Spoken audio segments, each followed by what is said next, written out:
आकाश के नीचे कुछ नया नहीं है, सब कुछ पुराना पहले से हुआ है, अब उसे रिपीट किया जा रहा है। तो यहाँ पर मैंने लिखा है मूसा और यीशु मसीह। बोलिए मूसा और यीशु मसीह। कैसे बोले? मूसा और यीशु मसीह। जब मूसा जमीन के ऊपर आया, परमेश्वर ने उसे 3 प्रकार की सेवकाई दी। कितनी? 3 प्रकार की। बोलिए बोलिए। 3 प्रकार की। नंबर 1, याजक की सेवकाई। याजक की सेवकाई के अंदर क्या क्या होता था?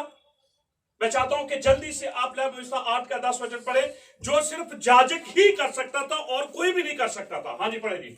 तब मूसा ने अभिषेक का तेल लेकर निवास का और जो कुछ उसमें था उन सब को भी, उस निवास स्थान में जो परमेश्वर की हजूरी के लिए बनाया गया था, जो सामान उसके अंदर था, उन सारे सामान के ऊपर मूसा ने तेल के द्वारा उनका अभिषेक किया। पढ़े। अभिषेक करके उन्हें पवित्र किया। ये काम कौन कर सकता था? याजक। तो इस बात से हमें यह पता चलता है कि मूसा के पास याजकाई की भी सेवकाई थी, क्योंकि जो काम याजक के करने थे वो मूसा भी करता था। दूसरे नंबर पे हम देखते हैं नबी की सेवकाई। क्या मूसा नबी था?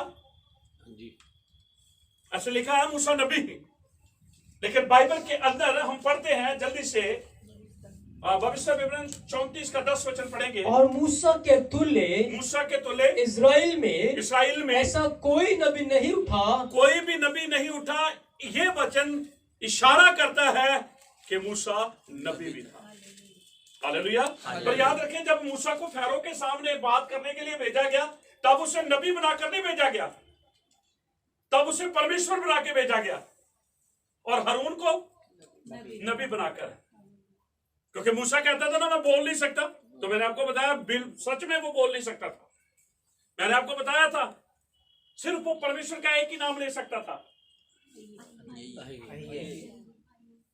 आप इसको नाम को गुप्त में रखें, क्योंकि ये मेरे सवाल के ऊपर छोड़ के आया हूं पंजाब में, और बड़े महारथी है पंजाब में, और वो ढूंढ रहे हैं, और मैं चाहता हूं कि उनको भी हम अपने साथ जोड़ें और आगे लेकर बढ़े। मिलकर बोलेंगे हालेलुया, हालेलुया, हालेलुया, हालेलुया। तो हमने यहां पर पढ़ा है कि मूसा के समान एक नबी, फिर कोई नबी नहीं उठा इस्राएल में, फिर सिर्फ यीशु मसीह आया, जिसके बारे में मैं चाहता हूं कि हम पढ़ दें भविष्य विवरण 18 का 15 से 18। जल्दी से रीड करें।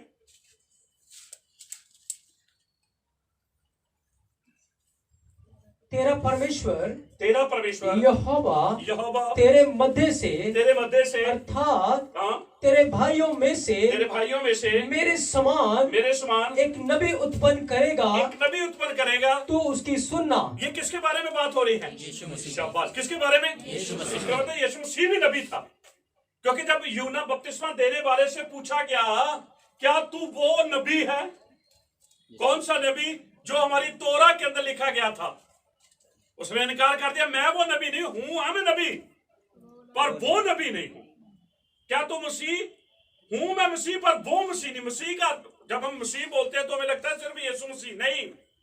मशियाक उसको बोला जाता था जिसको अभिषेक करके परमेश्वर के काम के लिए अलग कर दिया जाता था। उसको क्या बोलते थे? मशियाक बोलते थे। ठीक है, थोड़ा सा और पढ़े। यह तेरी उस विनती के अनुसार होगा जो तूने होरेब पहाड़ के पास सभा के दिन अपने परमेश्वर यहोवा से की थी। 18 वचन पढ़ दीजिए। सो मैं उनके लिए उनके भाइयों के बीच में से तेरे समान एक नबी उत्पन्न करूंगा। किसके समान? तेरे से। मूसा के समान। इसका अर्थ मूसा क्या था? नबी। बोलिए नबी। जब उसने उन सारे निवास स्थान के सारे सामान को अभिषेक किया, जब सारे सामान का अभिषेक किया, तो वो बात ये दिखा रहा था, ये कौन है? कौन है? याजक। बोलिए कौन है? याजक है। पहले नंबर पे वो याजकाई की सेवकाई करता था, दूसरे नंबर पे वो नबी की सेवकाई करता था, और तीसरे नंबर पे यहां पर मैंने कुछ छोड़ दिया है। यहां पर क्वेश्चन मार्क है, क्या ऐसे वचन में लिखा है या नहीं लिखा है?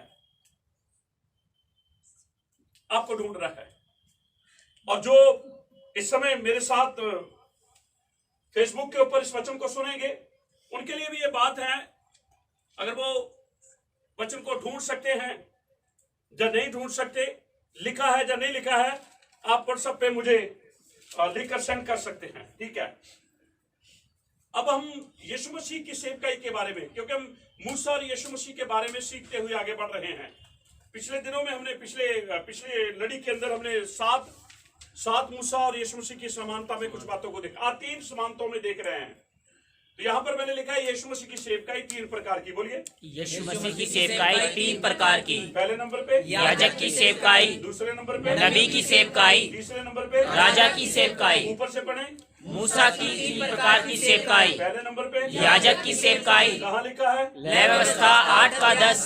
दूसरे नंबर पे नबी की सेवकाई, कहाँ लिखा है? व्यवस्था विवरण 34 का 10। और भविष्य विवरण 15 का 18। और तीसरे नंबर पे राजा की सेवकाई, कहाँ लिखा है? ढूंढना है, ढूंढना ढूंढना है। है। लिखा है जहाँ नहीं नहीं लिखा। लिखा है। ठीक है, अब हम आ गए हैं यीशु मसीह की जो 3 प्रकार की पढ़े पूरा लाइन। यीशु मसीह की सेवकाई 3 प्रकार की। नंबर 1 याजक की सेवकाई, कहाँ लिखा है? इब्रानिया 4:4 वचन। क्या लिखा है? जल्दी से पढ़े। इसलिए जब हमारा ऐसा बड़ा महायाजक है, बड़ा महायाजक है, जो स्वर्गीय स्थानों में होकर गया है, अर्थात परमेश्वर का पुत्र यीशु, तो आओ हम अपने अंगीकार को थामे रखे, दृढ़ता से थामे रहे। ध्यान से सुने, यहाँ पर क्लियर कर दिया गया है कि यीशु मसीह को याजक कहा गया है। क्या है? महायाजक।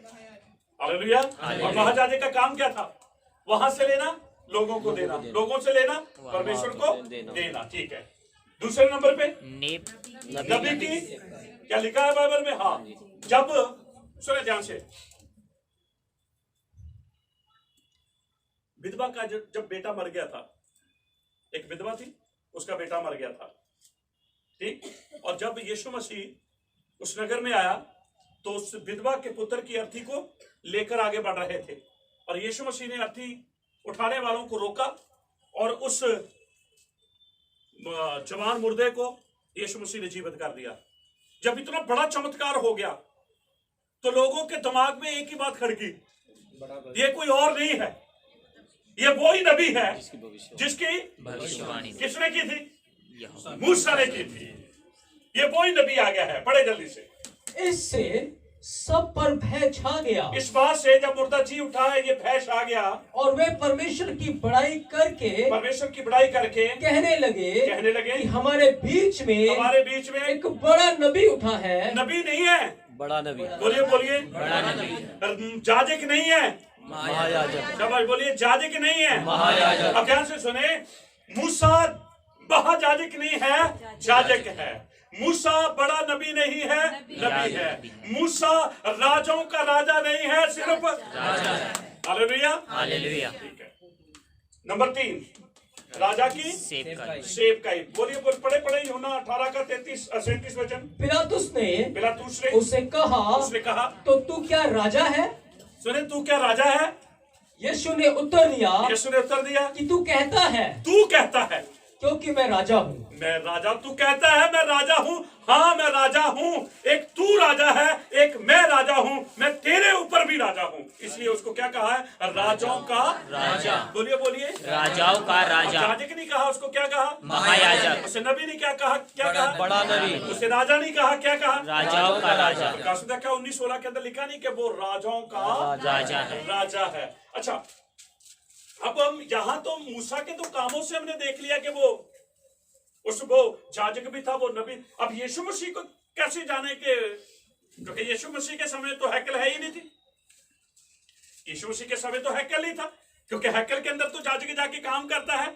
लेकिन जब यीशु की पैदाइश हुई, उसके 2 साल और साल के बीच के पीरियड के अंदर कुछ ज्ञानवान आए। जब यीशु मसीह पैदा हुआ तब नहीं आए, तब चरवाहे गए। तब कौन गए? चरवाहे। ये पीरियड 2 साल और साल के बीच का पीरियड है।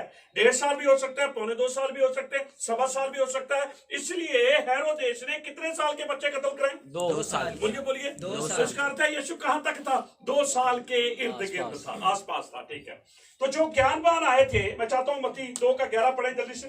और उस घर में पहुंचकर उस बालक को उसकी माता मरियम के साथ देखा और मुंह के बल गिरकर। अब ध्यान से सुने, जब वो बड़े बड़े ज्ञानवान लोग यीशु मसीह के कदमों पे गिरे हुए हैं, तो मरियम कुछ ना कुछ तो सोचती होगी। मरियम के आगे नहीं गिरे, किसके आगे? मरियम के अंदर कुछ ना कुछ तो बात होती होगी। इनको कैसे पता चल गया? इनको कैसे पता चल गया ये परमेश्वर है? इनको कैसे पता चल गया ये परमेश्वर का पुत्र है? क्योंकि उनको तो पता चल गया है, क्योंकि जो रहनुमाई करने वाला था तो वो तो बता रहा था। और दूसरा, जब हेरोदेस यहूदियों को बुलाकर यीशु मसीह के बारे में जानकारी ले रहा था, ये कहां थे? ज्ञानवान कहां थे? वहीं थे।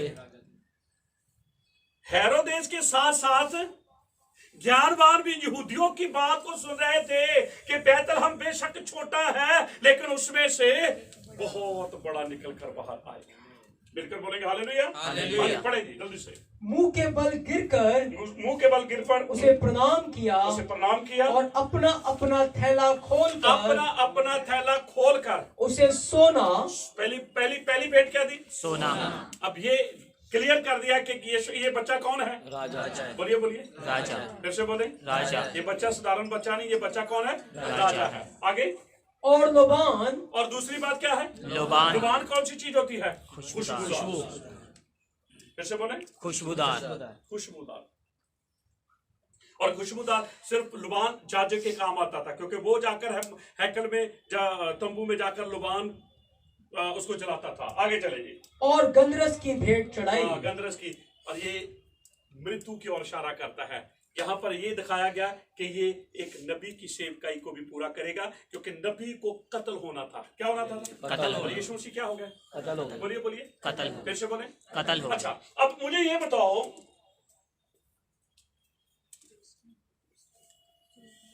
अब जब यीशु मसीह दूसरी आमद में, सेकंड कमिंग में आएंगे, क्या वो तीनों ही रोलों को फिर पूरा करेंगे? नहीं।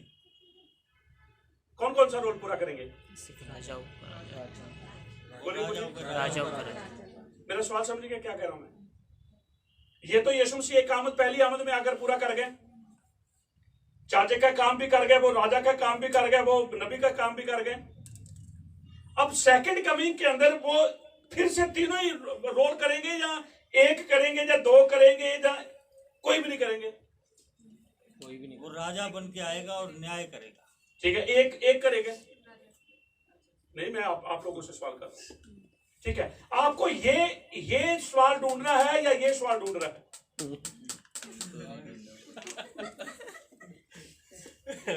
अब देख लीजिए, दोनों आपके पास ऑप्शन है।